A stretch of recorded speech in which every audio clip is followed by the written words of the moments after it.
férias, meu amor, tá aproveitando? Porque eu estou.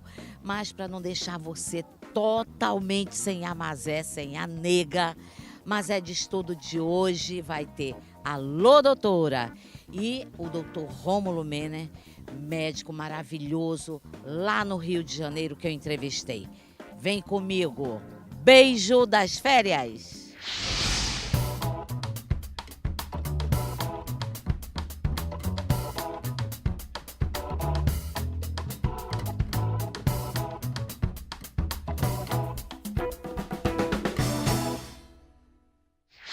O Alô Doutora de hoje vai tratar de um assunto que é uma grande novidade no mercado médico, em procedimentos, que muito me interessa e vai interessar você também. Não é isso, doutora Patrícia? Pois é, mas é realmente um tema extremamente interessante que tem despertado a curiosidade de médicos no mundo inteiro, né, que é uma nova forma de abordar o envelhecimento da face. É o chamado MD Code. Sim, são né? os chamados códigos médicos ou MD Codes. Isso foi criado, né, por um médico brasileiro, por um cirurgião plástico brasileiro, e nada mais é do que códigos, né, que nos dão pistas dos locais corretos de aplicação do ácido hialurônico. Bom, Quais as vantagens, doutora, então, veja bem. em cima do procedimento tradicional e agora com essa novidade? Muito bem, para que a gente te responda essa pergunta, é importante que a gente diga que o processo de envelhecimento da face é uma coisa muito dinâmica, que para que a gente perca o volume, a firmeza e a sustentação da nossa face, é importante a gente entender que para que isso ocorresse, nós perdemos a gordura da face, nós perdemos a atividade e a sustentação muscular e nós perdemos a sustentação óssea. À medida que nós envelhecemos, eu não sei se as pessoas sabem, vai havendo reabsorção dos ossos da face também. E eles que dão o nosso arcabouço, a nossa estrutura facial. Se isso vai se perdendo com o correr dos anos, é claro que essas estruturas vão desabar. Aquela firmeza, aquela sustentação vai sendo perdida. Os códigos médicos são técnicas de revolumização para reestruturar essa face que sofreu esse processo de reabsorção ao longo dos anos e que, de uma forma muito interessante, às vezes até com quantidades de produtos menores, você consegue levantar, reestruturar e ancorar, eu acho que essa é a palavra correta, essas estruturas que foram perdidas e reabsorvidas. Que a gravidade faz com que ela... venha a ladeira abaixo. Exatamente. Doutora, como é que funciona assim? Eu sei que a senhora fez um curso, foi um curso de imersão, não é? E para pouquíssimos médicos, não é isso? No início desse ano, né, alguns médicos do Brasil, entre dermatologistas e cirurgiões plásticos, fizeram um curso, como você falou, um curso de imersão em que nós fomos apresentados a essa nova técnica, os códigos médicos, e nós observamos que são pontos estratégicos de revolumização. Existem pontos na nossa face que, se ancorados, vamos dizer assim, eles promovem esse efeito de sustentação e de lifting. Que seria o lift, né? Que teria que operar. Exatamente, que antes não se tinha muita opção, né? Porque como é que era feito a revolumização com preenchimentos antigamente? Era de uma forma muito estática. Pouco tridimensional, eu diria, mas então se fazia revolumização de suco, chinês, né? Alguma coisa por aqui, mas não se analisava a paciente do ponto de vista tridimensional, que eu acho fundamental para que você tenha harmonia, suavidade e naturalidade. Hoje, com essa nova técnica, você consegue efetivamente reestruturar essas áreas que foram perdidas em termos de volume, tá? De uma forma muito natural e harmônica. Mas há necessidade, sim, de um profundo conhecimento da anatomia da face, dos pontos de perda de volume. Por isso, eu considero muitas vezes que a análise desse paciente, o pré-aplicação, às vezes, é mais importante ainda do que a própria aplicação. Né? Porque você tem que analisar cada paciente. Não é receita de bolo. Não existe. Cada paciente tem uma perda de volume muito individual, muito particular. E esses pontos, eles também são particulares. Eu posso usar, por exemplo, pontos de revolumização em você que eu não usaria em mim. Então, isso é uma coisa que tem que ser analisado de forma técnica, concisa e muito responsável pelo aplicador.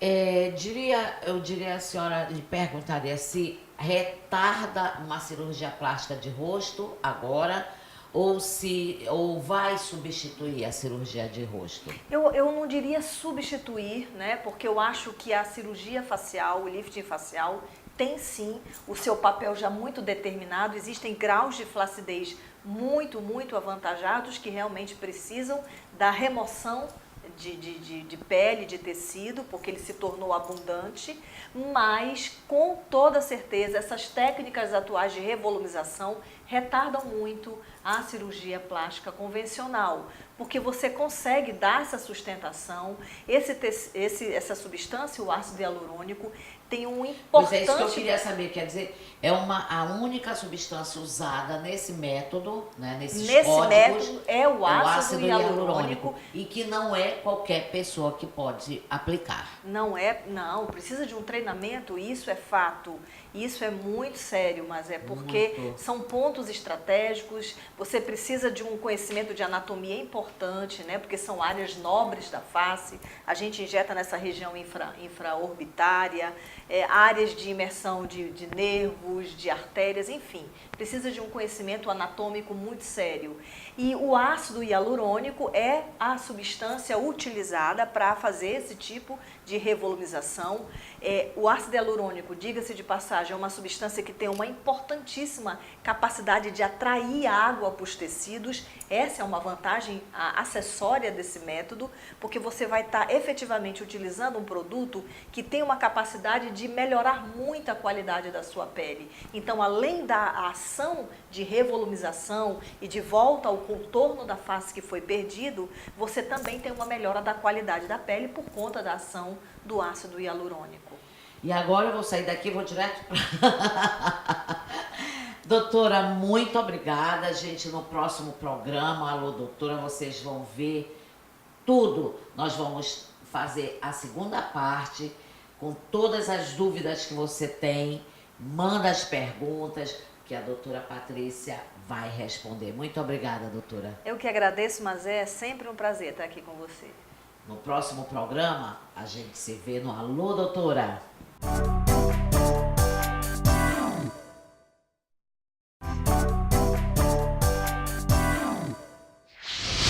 Você sabe que adoro falar de saúde, de bem-estar, de beleza. E todas as vezes que eu venho ao Rio de Janeiro, eu venho visitar um médico que é tanto conhecido mundialmente aqui no Rio de Janeiro, em Manaus, Rômulo Menem. Um espetáculo. E aí uma entrevista maravilhosa que eu tenho certeza que você vai adorar. Vem comigo.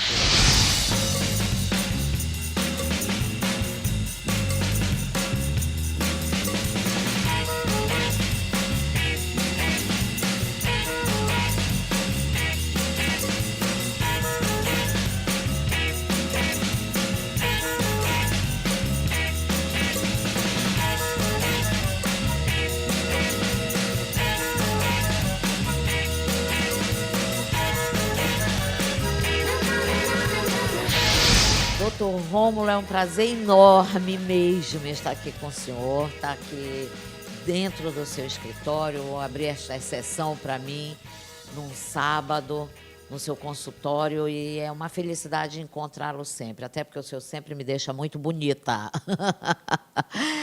E nós vamos, dividimos por etapa para vocês entenderem essa entrevista com o Dr. Rômulo Menem, porque vale a pena, fica aí, assiste tudo, porque você vai aprender muito e vai ver como é fácil rejuvenescer ou não envelhecer por etapas. Não é, doutor Rômulo? Vamos falar de envelhecimento humano. Bem, mas olha, é um prazer muito grande. Eu não pude estar lá na tua festa, mas eu sei que foi fantástico, acompanhei o dia a dia. Fico muito feliz de você ter tantos amigos e você ser tão festejada como foi. Bem, nós vamos fazer, então, uma rápida visão do que era o envelhecimento humano.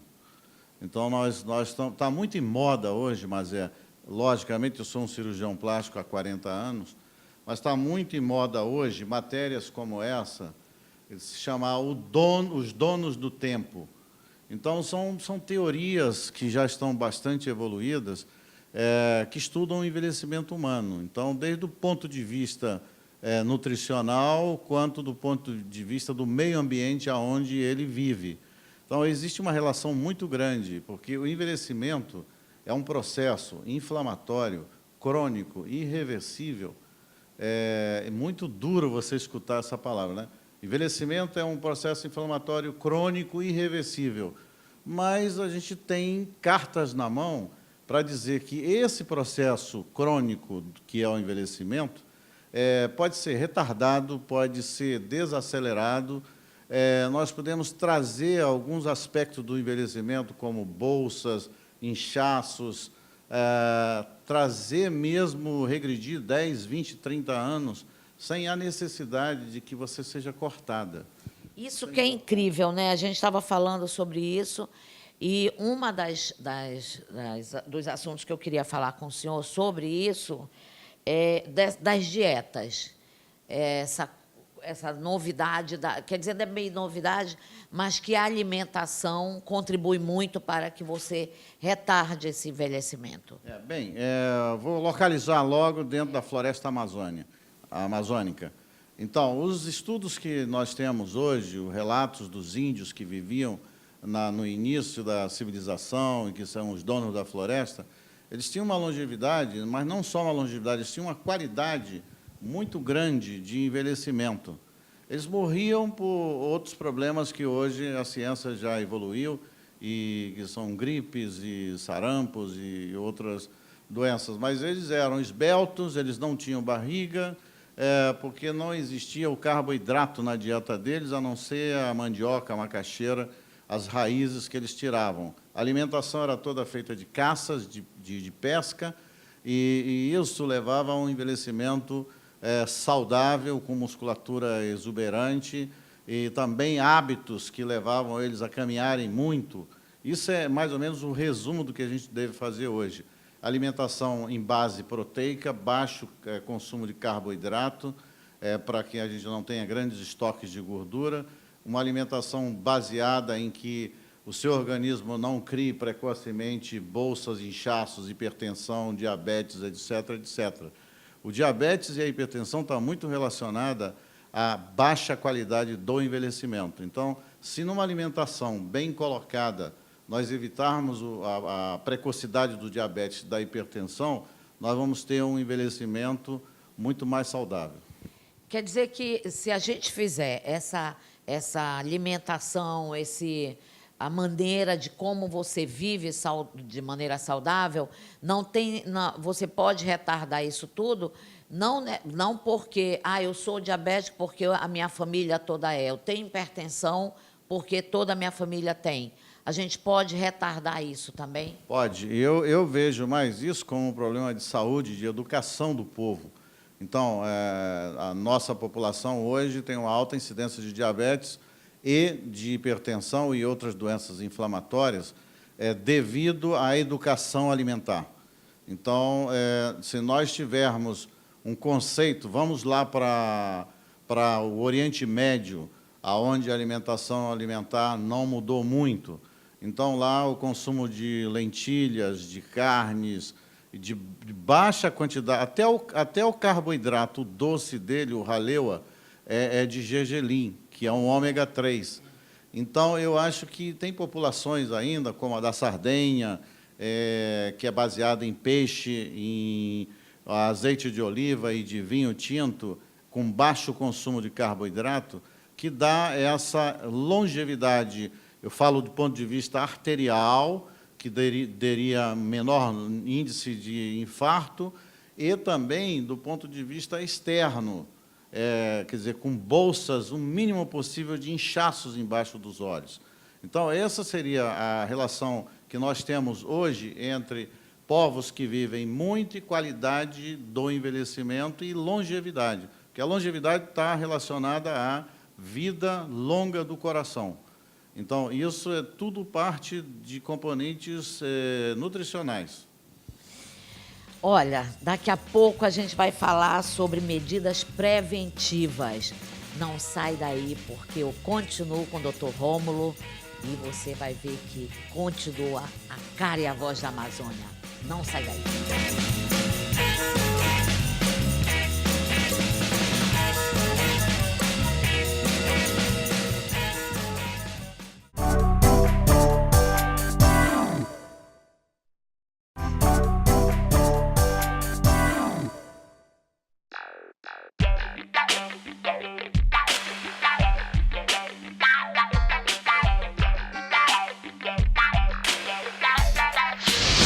Mas é de estudo continuar aqui com o Dr. Rômulo Menem no consultório dele. Lindo, uma casa belíssima, vale a pena conhecer aqui em Ipanema. Dr. Rômulo, então vamos falar agora de medidas preventivas. Como retardar? Ok, então o envelhecimento nós podemos dividir em duas grandes vertentes. O envelhecimento intrínseco, que está relacionado com a genética. Então, existe uma cultura, assim, culturalmente você come mal. Como nós lá no Amazonas, que tomamos muito Guaraná Magistral, que eu adoro, o Real, que eu adoro, mas quando eu vou lá, engordo em um final de semana 4 quilos, porque eu quero comer de tudo, e aqueles doces de cupuaçu, etc, etc. Então, é cultural aquilo, a maioria ter pescoço curto. Aquilo é festas e festas que vão levando. Então, tem que ter uma educação básica. Então, essa parte de dieta seria a parte intrínseca e com a genética também. A parte extrínseca, do envelhecimento extrínseco propriamente dito, é a fotoexposição. Então, a exposição constante ao sol leva a um envelhecimento marcado pelo sol, então é o chamado envelhecimento extrínseco. O meio ambiente, de acordo com a sua atividade de trabalho também, fazem parte desses fatores que podem acelerar o envelhecimento. Você pode ter 40 anos com aspecto de 60, de 70, dependendo da sua quantidade de exposição ao sol, porque a radiação solar ela destrói o microcírculo vascular da pele e ela engilha.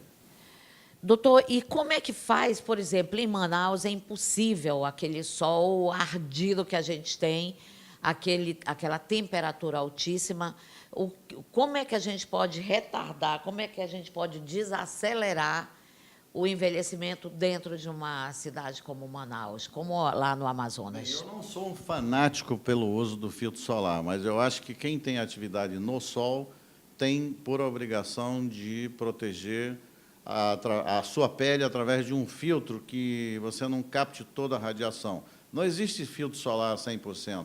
Existe a 30, que é o honesto, a 45 já as cargas de agressividade química que coloca no filtro já são altas, então 30% protege 87%.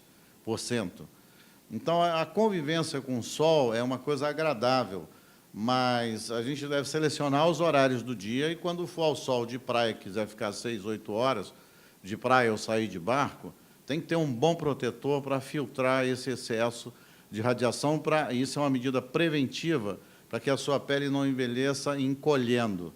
Existe uma lenda muito interessante, mas que entre nós, é que no Nordeste as velhinhas não morrem, elas desaparecem. Então, elas vão murchando, murchando, murchando, e aí um dia você pergunta, cadê a titia? Fala, não sei, titia desapareceu, porque não tem fotoproteção e elas comem uma ração muito baixa, elas são magras e vão encolhendo. E isso é um fato assim de anedota, mas é verdade. Elas não têm fotoproteção, tem uma carência grande de captação na alimentação de gorduras de alta qualidade, como o ômega 3, que entra na prevenção, o azeite de oliva, as castanhas, isso tudo faz parte da dieta mediterrânea. E essas fontes de ácido graxo protegeriam internamente, chegando à pele, protegendo a pele de grandes ressecamentos. Rômulo, doutor Rômulo, qual, assim, dos peixes amazônicos que o senhor aconselharia, tipo, comer pelo menos uma vez ou 2 vezes por semana para ajudar nessa dieta? Acho, mas é que não é uma vez, 2 vezes, é todo dia. E não joguem fora aquela gordurinha do tambaqui, as gorduras do peixe, aquilo é o ômega 3 de mais alta qualidade que existe, a castanha do Pará, o tucumã. Uma vez por dia você pode comer? Quantas castanhas, por exemplo? Vocês seriam, quem tem um consumo alto de peixe e que come aquela gordurinha, estaria fazendo a dieta mediterrânea, que é a dieta da longevidade, onde você chega a 110 anos, 115 hoje, na Sardenha. Então, só que os peixes amazônicos eles ainda têm mais ainda potencial, porque eles têm aquela gordura que é ômega 3, fonte de ômega 3. Castanha 1, 2, eu passo muito castanha, eu tenho um amigo lá, muito querido nosso, o Eisen Botelho, que quando ele vem, ele senta no banquinho, o cara quebra as castanhas para mim, ele traz a castanha ainda com leite para mim. Então, eu congelo. Olha só, eu vou querer isso. Ele vai e ele mesmo colhe essas castanhas, porque para manter a qualidade. Então, aquela castanha que você tem, põe no congelador, ela mantém a oleosidade dela. Eu acho que eu conversaria 100 blocos com o doutor Rômulo. Não sai daí, eu volto já. Continuo com o doutor Rômulo.